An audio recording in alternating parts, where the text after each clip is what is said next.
let's get a little bit more on this and go back to James Dorsey from Singapore. As I mentioned earlier, he's a senior fellow at the S. Rajaratnam School of International Studies. I just wondered, James, were you able to get the gist of what the three hostages were saying there? Of course, look, they are handed the microphone by Hamas, but let's not pretend that this isn't a situation where there is a little bit of duress there, a little bit of a need for them to say what's expected and not just go off on a tangent. But what do you make of the comments that we've heard from the hostages as they've been on stage over the last few weeks of exchanges, James?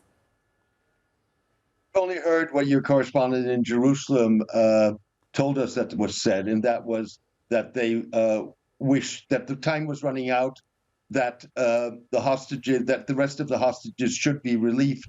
I don't think that one would expect much else than that. Having said that, I think, and again, your correspondent in Jerusalem noted that there is significance in the fact that these three men looked physically relatively good in shape, certainly compared to the physical appearance of the last three men that were released in the fifth prisoner exchange.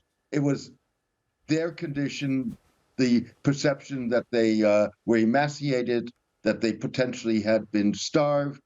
It was that condition that prompted initially U.S. President Donald Trump to say, you release all hostages by today, Saturday at 12 o'clock, or all hell will break loose.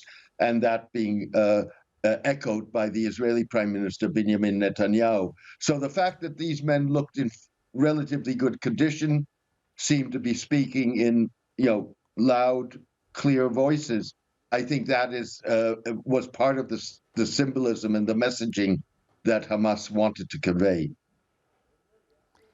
And again, I know we've talked about this a lot, but it is incredible to reflect on just quite the choreography that Hamas are able to put on. We've talked about some of the messages that they're trying to convey.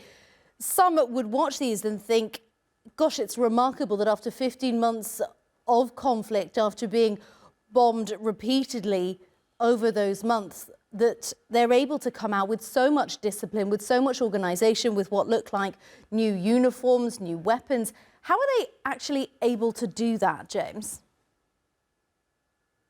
I think your guess is as good as mine. What is significant here is two things. One is the fact that they are able to bring out a disciplined force that has crisp uniforms on, is well armed with automatic weapons, doesn't necessarily tell us how much of a fighting force as such Hamas has left. What it maybe more importantly tells us that they are a force on the ground that cannot be ignored in the second phase negotiations of the ceasefire, and ultimately in the post-war administration of the ceasefire. And it also illustrates something that we've seen throughout the war, which is that the Israelis evacuate a part of the region within the Gaza Strip, and that at the very moment that they leave, Hamas's law enforcement forces come back onto the streets. And we've seen that again in recent weeks since the ceasefire was enacted. So I think that that's the significance of this in my mind.